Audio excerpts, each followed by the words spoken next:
I thought our kids came out. We wanted to set the tone. We wanted to throw the first punch. I thought we did that. We were, super aggressive on the defensive end. We were in the passing lane, pressuring the ball. I thought we made it hard for them to get the things that they want. Um, and I thought that set the tone for the ball game. I thought honesty got going. Taylor, we got production from different people, which is what we've been looking to do. Um, so, I just all around a good ball game for tonight. I was still a little disappointed in our third quarter in spurts, but I thought we did come back. But I loved our fourth quarter. I love how we finished. I just think this is a resilient bunch. They get knocked down, but they keep coming back. So um, it's a good win. Questions, Caleb? Coach, just talk about Toney Collins tonight, double-double, season-high 19 points. Just what does she bring to the court? She's just tough. And I've been talking about her defense. I mean, she guarded Petty, who's one of the better post players in this league. And probably the most improved post player or most improved player in the league. But Taylor is just tough. She's quick, she's athletic, she plays bigger than she is. And I still think her best is yet to come. She's just getting into how good you're just seeing how good she can be. But she's just a big part of everything we do, especially on the defensive end.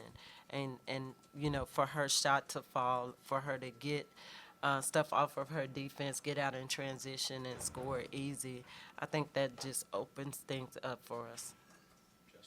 Johnny, are you guys talking about the NCAA tournament? Yes, we are. Yeah. Okay. We are talking about the NCAA tournament.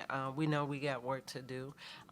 We are taking it one game at a time, but we are definitely talking about that. Coach, we spoke last week. 40 minutes of hell has been the theme for this defense. You guys continued that tonight. That first quarter, 4 points for Kentucky.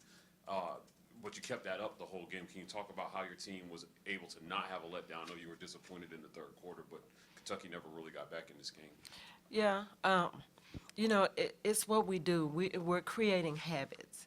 And, I talked to them about creating habits. So when you create habits, your goal is not to, your goal is not to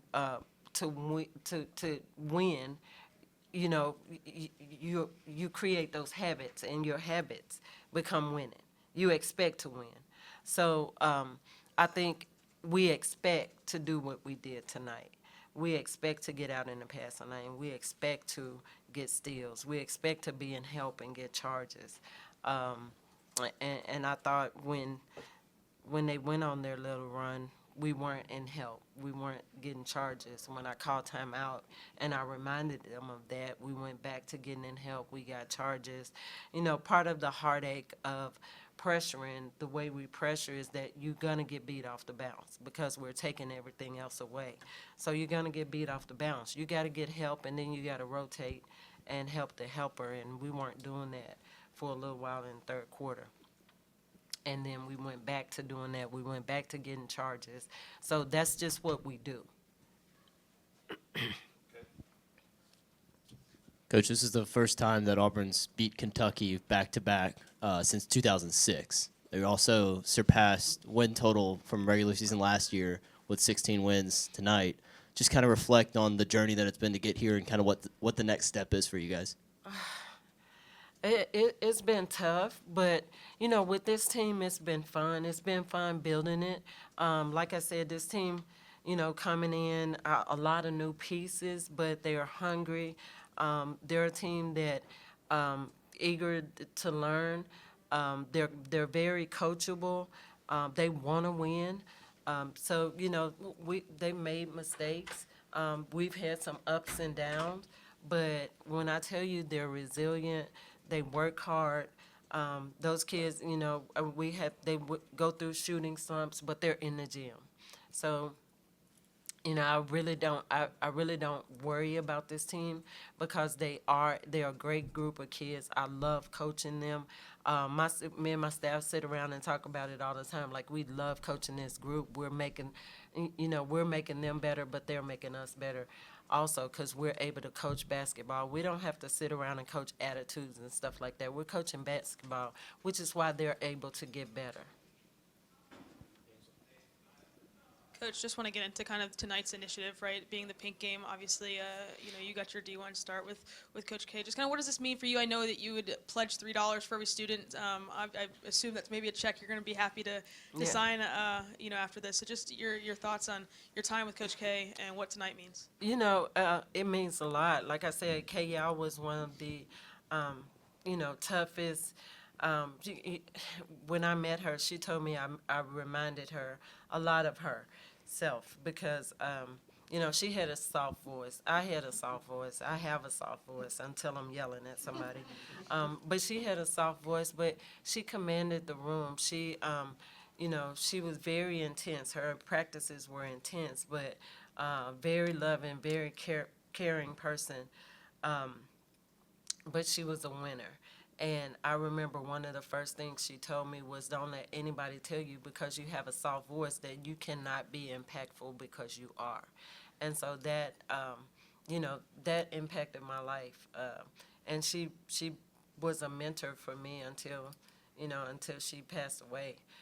So she was one of the most impactful people ever in my life.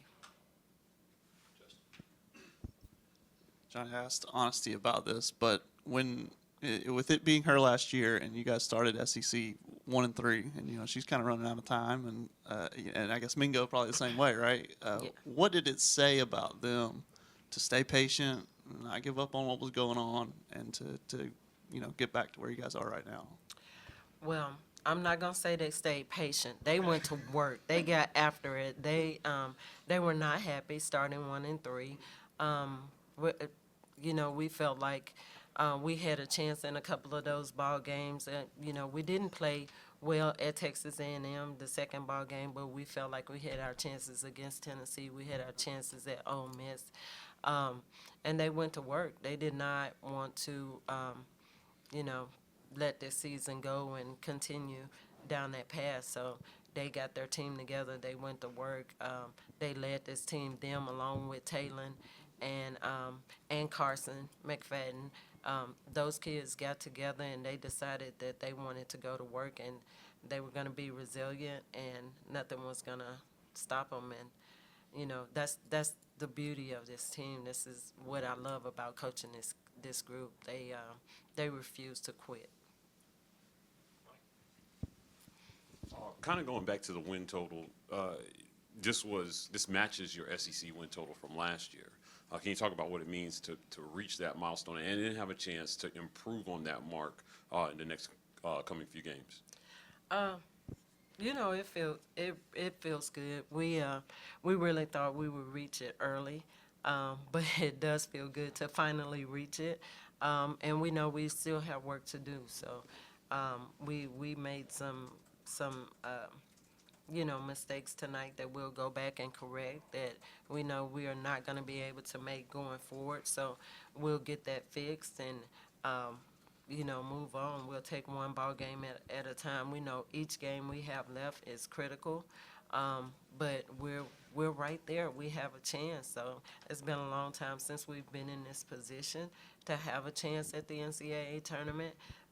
So I know that they feel it. I know that they're hungry for it, and they're going to do everything they can to, win one ball game at a time. Any other questions for Coach? Thanks, everybody. Appreciate it. Thank you, War Eagle.